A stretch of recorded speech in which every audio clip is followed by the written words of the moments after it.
At the time of this recording, we are actually not too far off from D23's next major event this year, where they're going to be showcasing a lot of upcoming projects involving Disney and the like, right? And that includes Disney games as well. We have very heavy assumption that we're probably going to see Fortnite on that same day, given the fact that they just announced their Unstoppable situation event or whatever. That's going to be happening on the same day. It was either the 14th or the 15th, whatever that so happens to be. And one of the major things that we are expecting to see, or that's been confirmed to be present or have a major presence at D23, is Kingdom Hearts. Now, what they're telling us is that we are going through a deep dive of the Kingdom Hearts franchise, the entirety of the series, just taking a look back into everything Kingdom Hearts, right? Showcasing that on the big screen there, okay?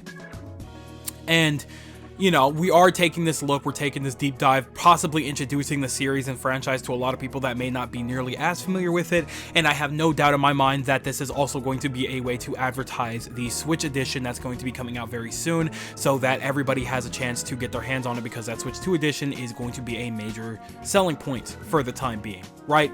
Square Enix, after realizing their blunder in trying to make things exclusive for one console, specifically PlayStation, was kind of foolhardy, and they have very much learned since that they are not, you know, they're not going to be making that mistake again, long story short. So we're looking at some very heavy evolutions, right? So that being said, we are looking to Kingdom Hearts and its presence at this panel as the possible opportunity to get some more Kingdom Hearts 4 information, right? So that all being said, we all have our expectations about what we would like to see. Namely, we want to see some major Disney properties shown off in this next Kingdom Hearts 4 trailer, if they so happen to show one off here. We want to see what the next thing is, right? We want to see that potential Star Wars world that was teased to us back in 22. We want to see what other potential worlds we could be seeing. Moana, Zootopia, Incredibles, right? We're essentially just waiting to see if we're going to get another major Kingdom Hearts 4 update, given the fact that we could potentially be seeing that game holiday 27 or very early 28, right? Given the time frame. So, all that being said, there is something that has been on the back of my mind, and that is the presence of Sora's friends, right? Now, ever since we have seen the little bit that we have of Kingdom Hearts 4 throughout these last two trailers, one thing has been common, and that's the fact that we have exclusively seen Sora fighting a giant dark side in Shibuya in Unreality, right? We have seen Strelitzia.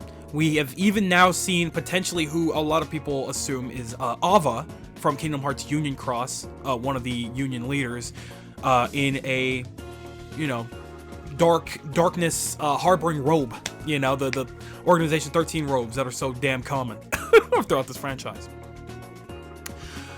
But what we have not seen too terribly much of at all is Sora's friends.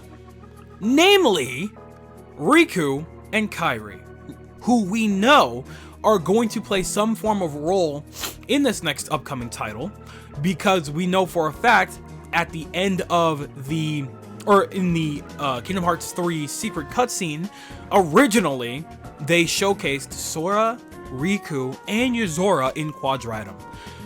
And then, at the end of Melody of Memory, we see how Riku gets to Quadratum.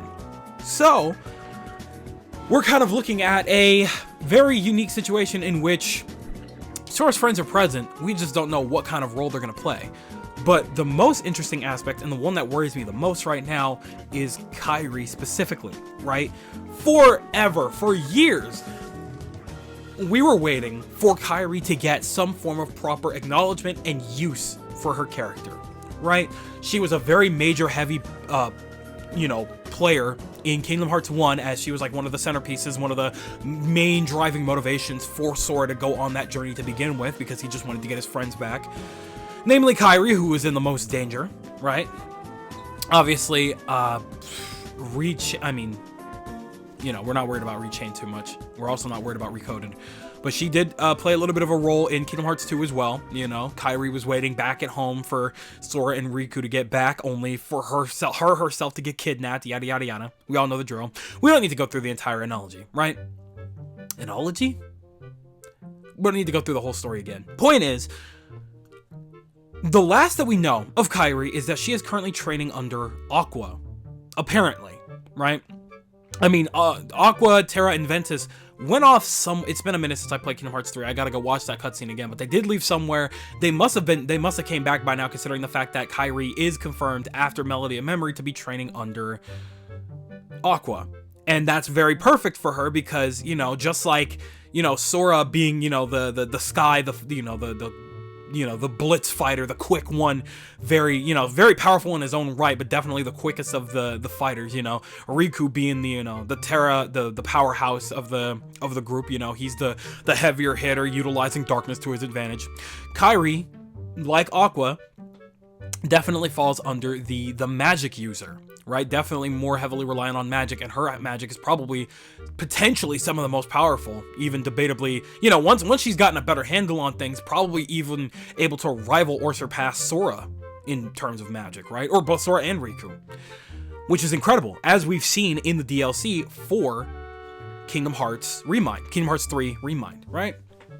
So I'm sitting here wondering, what are we going to see with Kairi going into Kingdom Hearts 4? We are desperate to see a lot more of this character do a little bit of something, right? We want to see the fruits of her training pay off just a little bit more, because she did a phenomenal job not only holding her own in Remind, but also in Melody of Memory when she took on, you know, false Xehanort by herself. You know, it was very, you know, just well-built moment where we just got to see the fruits of like all of her effort and training, right?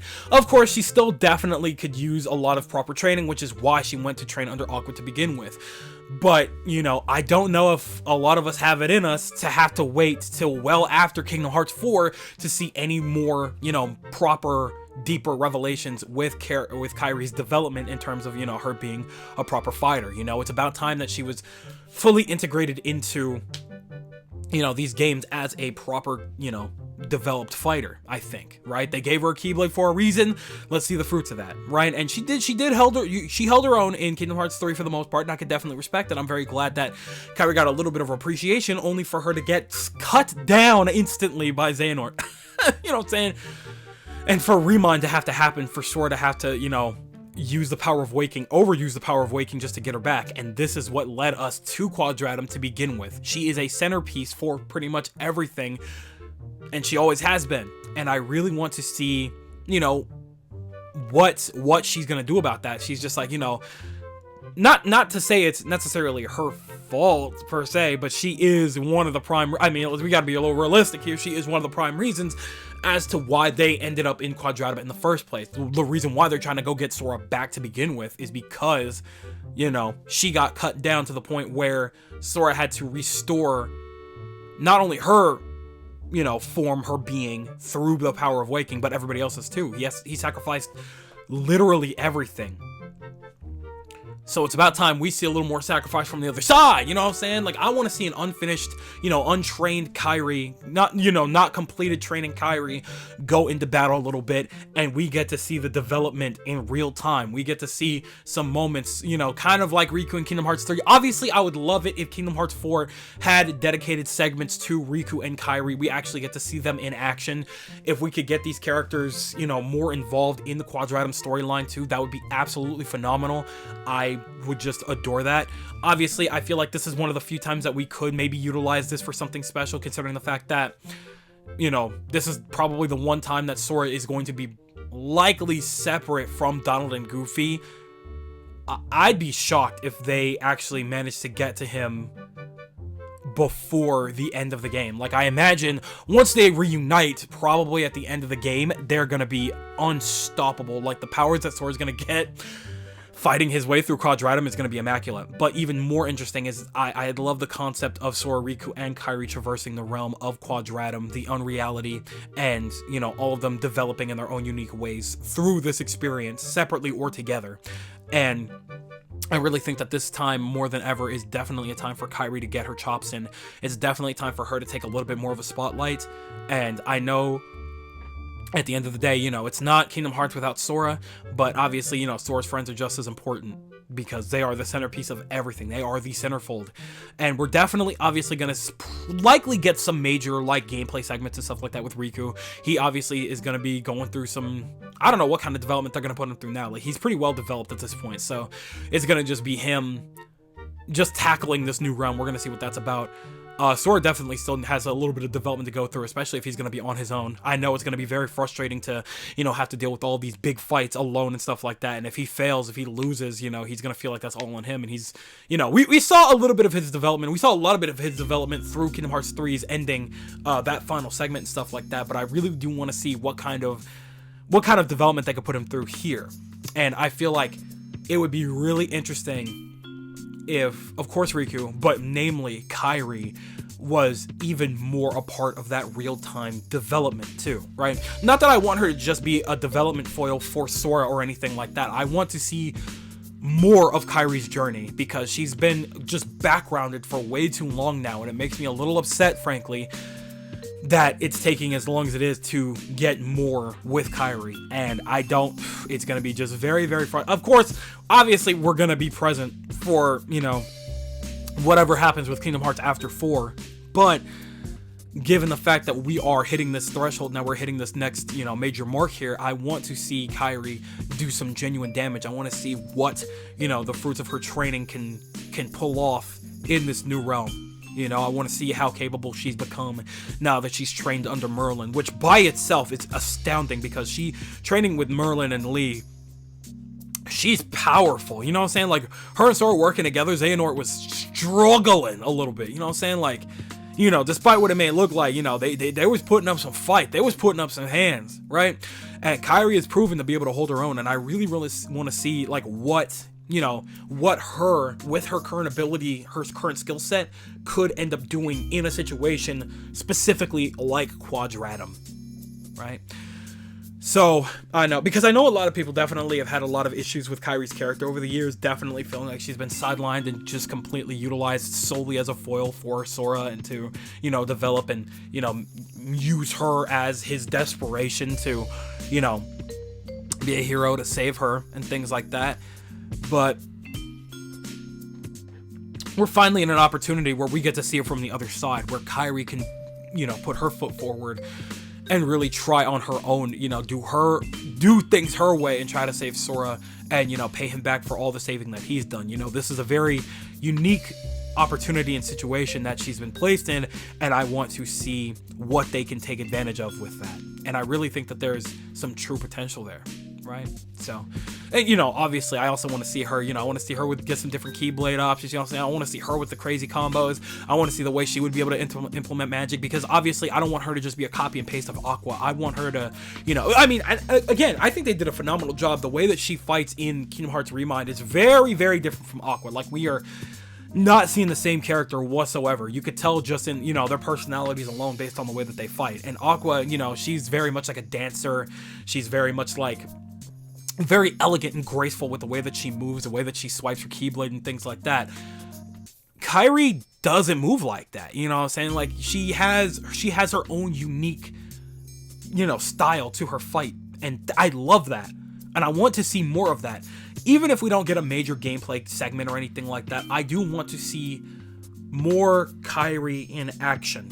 And I think that's something that probably a lot of people could definitely agree on now that we're getting to, you know, the big leagues with Kingdom Hearts 4. Now that we've gone through everything that we've been through with the Dark Seeker Saga, it's definitely time for Kairi to start putting her foot forward and, you know, doing her best to save her mans, respectfully. You know what I'm saying? Like, that's her dude. We already knew that, right? So, I want more for Kairi. And I think, you know, I already have it on good authority to believe that Sora and Riku are definitely going to get their time in the limelight this time around in Kingdom Hearts 4, alongside potentially Yozora. I don't think it would be crazy to get a little bit more Kairi in there as well. But I don't know, maybe I'm just talking out of my ass here. This is just something that I've been thinking about for a little while, and now that we are getting closer and closer to the potential, like, you know, marketing era, the big, like, you know, just marketing phase of Kingdom Hearts 4, I definitely want to get all my ridiculous thoughts out there as much as humanly possible before we do see something actually tangible anytime soon. But hey, you know what? Maybe that's just me. So that just about does it for this one. That's gonna do it for me. So with that being said, I'm passing the mic over in your direction, and I want you guys to tell me everything that you're thinking in the comment section below. Do you agree that it's about time that we see a little bit more Kairi, that she's put in the work to finally have a little bit more time in the limelight, to, you know, be on the playing field with Sora, with Riku on the same playing field, and that we could see something really spectacular if she got the chance? Or are you on the opposing side? You don't give a damn about Kairi. Kairi is not an important character to you for some reason if you play these games, and you just want to see the next chapter with or without her. It does not make a difference to you. Tell me everything that you guys are thinking in the comment section below, because you know for a fact that I'm always going to be down there with you guys. But with that, yes sir, it does appear to be skedaddle the clock, so I'm gonna go ahead and do just that. I'd like to thank you guys ever so much for watching. I truly do hope you enjoyed. Do me the greatest favor of dropping a like and a comment, and consider subscribing for more content just like this here. And with that, I'm Gonzo. Thanks again, hope you enjoyed, and I'll be seeing you guys in the next video. Do me the greatest favor, taking good ass care, and I'll see you all next time. Bye!